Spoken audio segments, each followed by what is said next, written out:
साल 1765 भारत के एक घने जंगल के बीचों बीच स्थित था शिवकुंड नामक एक पवित्र मंदिर, जिसे देवताओं का निवास माना जाता था।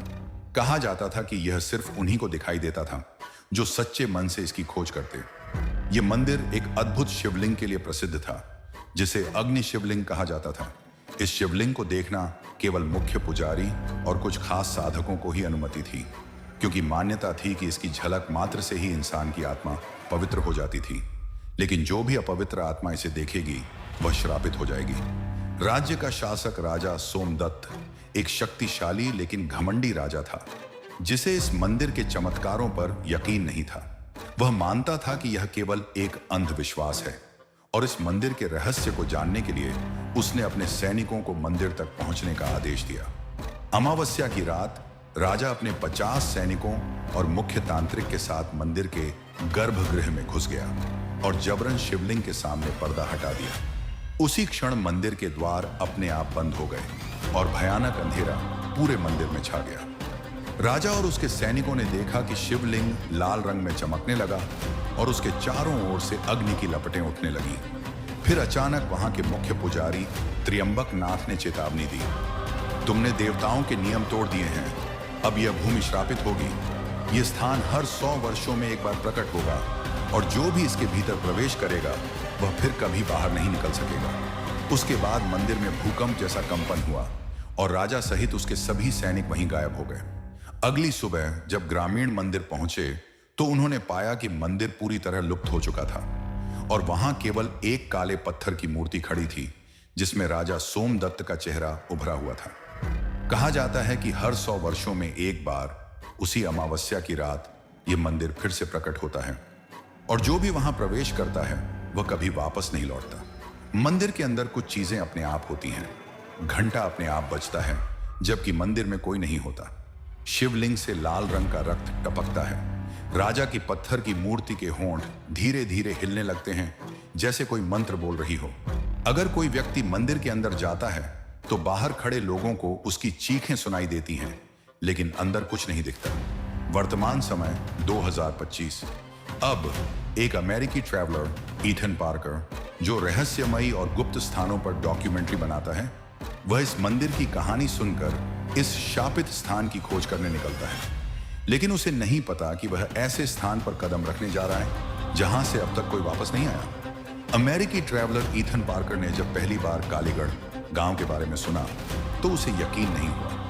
एक ऐसा गांव जो हर 100 साल में सिर्फ एक बार प्रकट होता है, यह किसी लोक कथा से ज्यादा कुछ नहीं लग रहा था। लेकिन जब उसने स्थानीय लोगों से इस जगह के बारे में और जानकारी हासिल की तो उसे महसूस हुआ कि यह कोई साधारण कहानी नहीं थी। ईथन को बताया गया कि यह गांव उत्तराखंड के घने जंगलों और बर्फीली पहाड़ियों के बीच स्थित है, लेकिन इसका कोई रिकॉर्ड नहीं मिलता। यहां जाने वाले लोग या तो कभी वापस नहीं लौटे या फिर लौटने के बाद पागल हो गए। कुछ ने मंदिर की घंटियों की आवाज सुनी थी, कुछ ने सफेद कपड़ों में लिपटी आकृतियां देखी थीं, और कुछ को लगा था कि वे किसी अदृश्य शक्ति से घिरे हुए थे। लेकिन ईथन के लिए यह मौका था अपने YouTube चैनल टेल एब्रोडिया पर एक अद्भुत कहानी दिखाने का। वह अपने कैमरे, टॉर्च और जरूरी सामान के साथ जंगल की ओर निकल पड़ा। जैसे ही ईथन जंगल में पहुंचा, उसने महसूस किया कि यहाँ का माहौल अजीब तरीके से शांत था। न पक्षियों की चहचहाहट थी, न हवा की सरसराहट।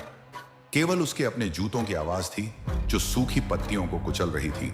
कुछ घंटों की यात्रा के बाद वह एक भूली बिसरी पगडंडी पर पहुंचा, जहां से गांव की ओर जाने वाली सड़क शुरू होती थी। यह एक संकरा, टूटा फूटा रास्ता था जो बीच में ही गायब हो गया था। जैसे जैसे वह आगे बढ़ा, उसे लगा जैसे किसी ने उसके कंधे पर हाथ रखा हो। उसने तुरंत पीछे देखा, कोई नहीं था। फिर रास्ते में रक्त नदी आई। यह एक सूखी नदी थी, लेकिन जैसे ही चांद की रोशनी इस पर पड़ी, पत्थरों पर लाल धब्बे चमकने लगे। ईथन इसे अपने कैमरे में रिकॉर्ड करना चाहता था, लेकिन जैसे ही उसने लेंस सेट किया, कैमरे की स्क्रीन अपने आप बंद हो गई। अजीब, उसने बुदबुदाया और आगे बढ़ गया। अध्याय 3, कालीगढ़। समय से परे एक गांव जब ईथन पहाड़ी पार करके दूसरी तरफ पहुंचा तो उसने अपने सामने धुंध से ढका एक गांव देखा, कालीगढ़। गांव में घुसते ही उसे लगा कि यहां का तापमान अचानक बहुत ठंडा हो गया है। उसके चारों ओर टूटी फूटी झोपड़ियां थीं, घरों के दरवाजे भी नहीं हिल रहे थे। लेकिन उसे ऐसा लग रहा था जैसे कोई खिड़की से झांक रहा है। वह आगे बढ़ा और देखा, गांव के बीचों बीच एक पुराना मंदिर था, अग्नि शिवलिंग मंदिर। मंदिर का दरवाजा बंद था, लेकिन जैसे ही रात के 12 बजे दरवाजा अपने आप खुल गया। ठंडी हवा चली और फिर मंदिर के अंदर से घंटी अपने आप बज उठी। एथन का दिल तेजी से धड़कने लगा। उसने कैमरा चालू किया और मंदिर के अंदर कदम रखा। मंदिर के चारों ओर की दीवारों पर अजीबोगरीब शिलालेख खुदे हुए थे जो संस्कृत में थे, लेकिन जब उसने उन्हें पढ़ने की कोशिश की तो अक्षर अपने आप बदलने लगे। तभी उसके कैमरे की स्क्रीन पर कोई आकृति दिखाई दी, बिना चेहरे वाली परछाइयां सफेद कपड़ों में लिपटी हुई। यह क्या है? एथन ने घबराते हुए कहा। अचानक मंदिर की घंटी जोर से बजी और मंदिर के कोने में राजा सोमदत्त की पत्थर की मूर्ति के होंठ हिलने लगे। तुमने यह देख लिया है, अब तुम वापस नहीं जा सकते। एथन चीखा और पीछे हट गया। मंदिर के दरवाजे अपने आप बंद हो गए और फिर मंदिर के गर्भगृह में लगा पुराना लकड़ी का दरवाजा अपने आप खुलने लगा और पीछे से किसी के मंत्रोच्चार की आवाज आई। एथन के सामने गर्भगृह का दरवाजा धीरे धीरे चरमरा रहा था। अंदर से आती मंद रोशनी और रहस्यमय मंत्रों की गूंज ने उसके शरीर में एक अजीब सी सिहरन पैदा कर दी। ओम नमः कलाय, ओम नमः मृत्युंजय। मंत्रों की आवाज गहरी, भारी और डरावनी थी, मानो कोई बूढ़ी आत्मा उसे बुला रही हो। उसने कैमरा चालू करने की कोशिश की, लेकिन स्क्रीन पर सिर्फ धुंधली परछाइयां दिखाई दे रही थीं। एथन धीरे धीरे गर्भगृह में कदम रखता गया। सामने एक पुरानी वेदी थी जिसके चारों ओर राख के गोल निशान थे। बीच में एक अधजला कंकाल पड़ा था। उसका दिल धड़कने लगा। अचानक ठंडी हवा चली और वेदी के चारों ओर के दीपक अपने आप जल उठे। नक्काशीदार दीवारों पर अजीबोगरीब छवियां थीं। एक आदमी आग में जल रहा था और उसके चारों ओर सफेद वस्त्र पहने साधु मंत्र पढ़ते हुए खड़े थे। एथन को अचानक याद आया कि उसने गांव के एक बूढ़े आदमी से सुना था कि यह मंदिर कोई साधारण जगह नहीं है। यह वही जगह थी जहां 200 साल पहले एक भयानक अनुष्ठान हुआ था। हर 100 साल में एक बार अमावस्या की रात को इस मंदिर में एक बलि दी जाती थी। इस अनुष्ठान को कालाग्नि यज्ञ कहा जाता था, जो शिव के उग्र रूप को शांत करने और गांव को विनाश से बचाने के लिए किया जाता था। ऐसा कहा जाता था कि अगर यह बलिदान रोक दिया गया तो गांव समय के साथ लुप्त हो जाएगा और आत्माएं जाग जाएंगी। लेकिन राजा सोमदत्त ने इसे अंधविश्वास मानकर इस बलि को रोक दिया और उस रात पूरा गांव गायब हो गया। एथन की सांसें तेज हो गईं। क्या वह वाकई उस शापित अनुष्ठान के बीच में फंस गया था? तभी गर्भगृह के अंदर से सफेद कपड़ों में लिपटी एक धुंधली आकृति दिखाई दी। वह फर्श पर ध्यान लगाए बैठी थी। उसके होंठ लगातार कोई मंत्र बुदबुदा रहे थे। एथन ने कांपती हुई आवाज में पूछा, तुम कौन हो? साधु ने धीरे से अपनी आंखें खोली। उसकी आंखों में आग जैसी लाल चमक थी। वह एथन को घूरता रहा और फिर गहरी आवाज में बोला, मैं ही वह हूं जिसने 200 साल पहले आखिरी बलि दी थी। एथन का खून जम गया। एथन ब्रूक्स एक मशहूर यूट्यूबर और डॉक्यूमेंट्री फिल्म निर्माता रहस्यमय और डरावनी जगहों की खोज के लिए जाने जाते थे। उनके चैनल टेल ए ब्रॉडिया के लाखों सब्सक्राइबर थे, जो उनकी खतरनाक यात्राओं और अजीबोगरीब कहानियों को देखने के लिए उत्सुक रहते थे। इस बार एथन ने भारत के एक अनजान गांव कालीगढ़ के बारे में सुना था, जो 200 साल पहले अचानक गायब हो गया था। इस गांव का इतिहास की किताबों में जिक्र तो नहीं हुआ, लेकिन लोक कथाओं में इसे अमावस्या का शापित गांव कहा जाता है। लोगों का कहना है कि यह गांव हर 100 साल में सिर्फ एक रात के लिए दिखाई देता है और जो भी इस गांव में जाता है वह कभी वापस नहीं आता। एथन के लिए यह एक और रहस्यमयी कहानी थी जिसे वह अपने कैमरे में कैद करना चाहता था, लेकिन उसे यह एहसास नहीं था कि यह यात्रा उसके जीवन का सबसे भयावह अनुभव होने जा रही है। कालीगढ़ का रास्ता घने जंगलों से होकर गुजरता था। एथन और उसका कैमरामैन मार्क जीप में यात्रा कर रहे थे। सड़क सुनसान थी और मीलों तक कोई इंसान दिखाई नहीं दे रहा था। क्या यह गांव वाकई मौजूद है? मार्क ने संदेह भरे स्वर में पूछा। अगर नहीं होता तो लोक कथाओं में इसका जिक्र क्यों होता? एथन ने मुस्कुराते हुए जवाब दिया। तभी सड़क के किनारे एक बूढ़ा साधु खड़ा दिखाई दिया। उसकी सफेद दाढ़ी घुटनों तक पहुंच गई थी और उसके चेहरे पर गहरी झुर्रियां और अजीब सी उदासी थी। एथन ने कार रोकी और साधु से पूछा, बाबा, क्या आप जानते हैं कि कालीगढ़ गांव कहाँ है? साधु ने बिना आंख मिलाए धीमी आवाज में कहा, जहां जाना है वहां अंधेरा है, वहां कोई नहीं जाता, और जो जाता है वह वापस नहीं आता। मार्क घबरा गया, लेकिन एथन को लगा कि यह एक और दिलचस्प पहलू है और उसने साधु से और सवाल पूछना जारी रखा। यह गांव हर 100 साल में दिखाई देता है, क्या यह सच है? साधु ने उसकी आंखों में देखा और धीमी आवाज में कहा, आज अमावस्या है और आज रात गांव फिर से दिखाई देगा। अगर तुम अंदर गए तो तुम्हारी आत्मा कभी वापस नहीं आएगी। अंधेरा हो रहा था। जंगल की हवा में एक अजीब सी ठंडक और सन्नाटा था। पक्षियों की आवाज भी अब बंद हो चुकी थी।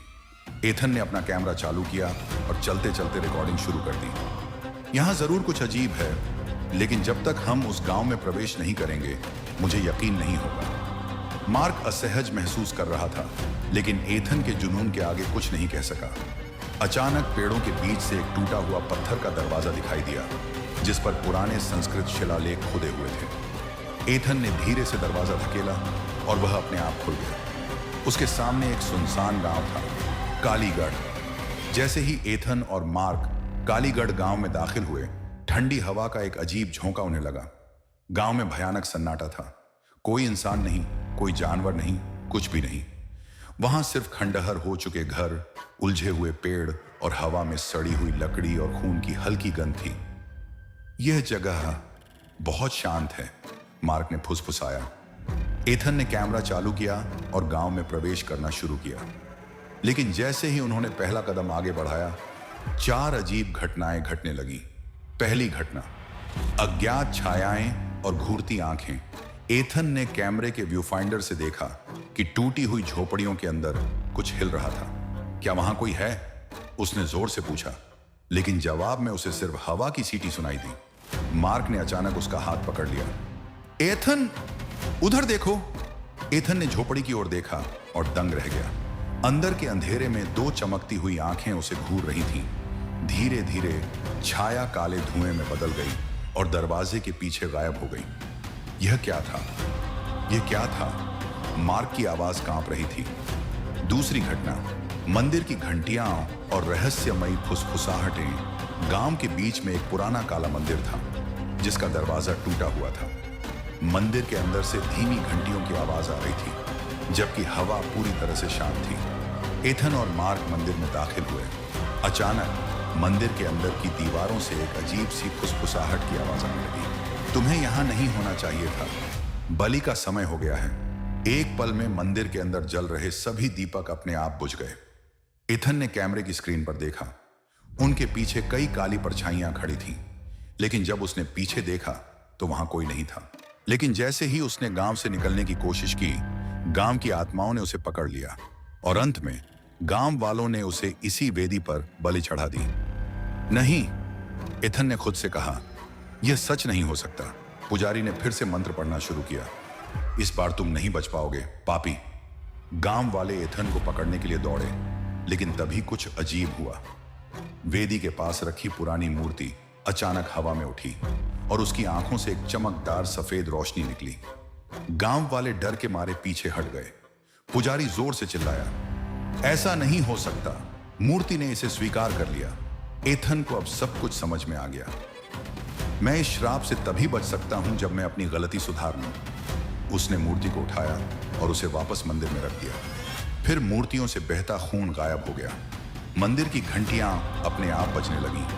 आत्माएं धीरे धीरे हवा में विलीन होने लगीं। गांव अब फिर से खाली और शांत हो गया था। एथन ने पीछे देखा। पुजारी गायब हो गया था। मार्क चला गया था। गांव भी धीरे धीरे धुंध में गायब होने लगा। एथन को लगा कि उसका शरीर हल्का हो रहा है, मानो कोई अदृश्य शक्ति उसे वापस खींच रही हो। अगली सुबह एथन ने खुद को अपने होटल के कमरे में पाया। उसका कैमरा पास में पड़ा था, लेकिन जब उसने वीडियो चलाया तो कोई रिकॉर्डिंग नहीं हुई। उसके हाथों पर खून के हल्के निशान थे और फिर कमरे की घड़ी 3 बजे अटक गई।